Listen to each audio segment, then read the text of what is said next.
We will begin with Mr. Floyd. Philanese Floyd is the brother of George Floyd, who was killed by Minneapolis police officers on May 25th. Mr. Floyd has spoken eloquently about his brother's life, and we appreciate his being with us today, having flown to Washington to testify before us today directly from his brother's funeral in Houston yesterday. We are all so sorry for your loss. Mr. Floyd, you may begin. Chairman Gerald Nadler and members of the committee, thank you for the invitation here today to talk about my big brother, George. The world knows him as George, but I called him Perry. Yesterday, we laid him to rest. It was the hardest thing I ever had to do. I'm the big brother now, so it's my job to comfort my brothers and my sisters, Perry's kids, and everyone who loved him. And that's a lot of people. I have to be the strong one now because George is gone. And me being the big brother now is why I'm here today, to do what Perry always would have done, to take care of the family and others.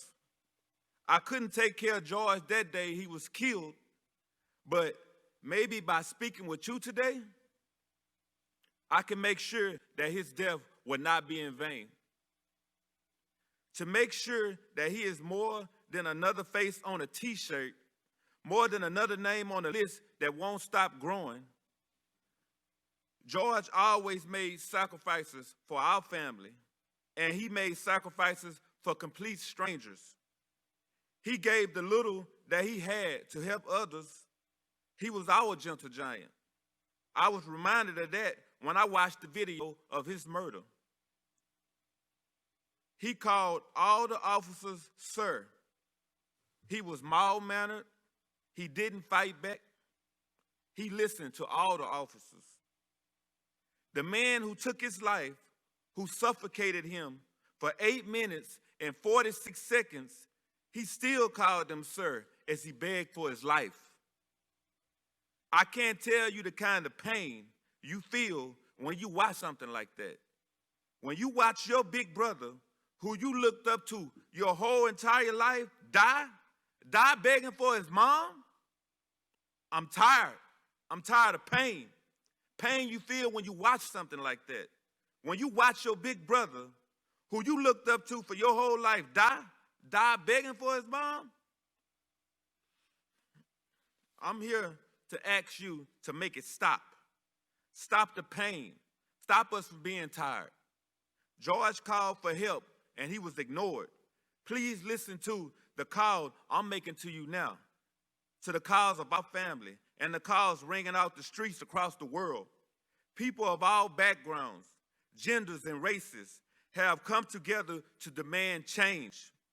Honor them, honor George, and make the necessary changes that make law enforcement the solution and not the problem. Hold them accountable when they do something wrong. Teach them what it means to treat people with empathy and respect. Teach them what necessary force is. Teach them that deadly force should be used rarely and only when life is at risk.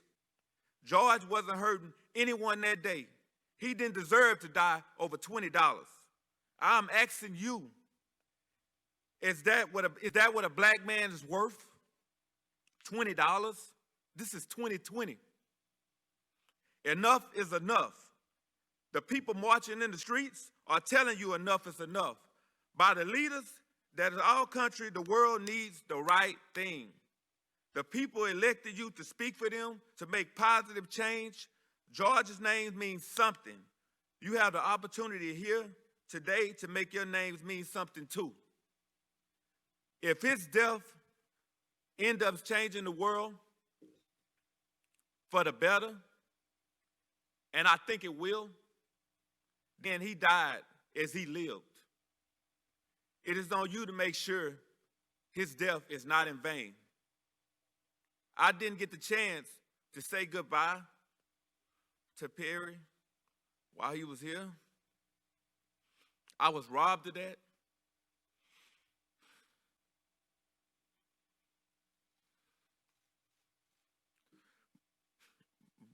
But I know he's looking down at us now. Perry, look up at what you did. Big brother, you changed the world. Thank you for everything, for taking care of us when on earth, for taking care of us now. I hope you found Mama and you can rest in peace with power. Thank you.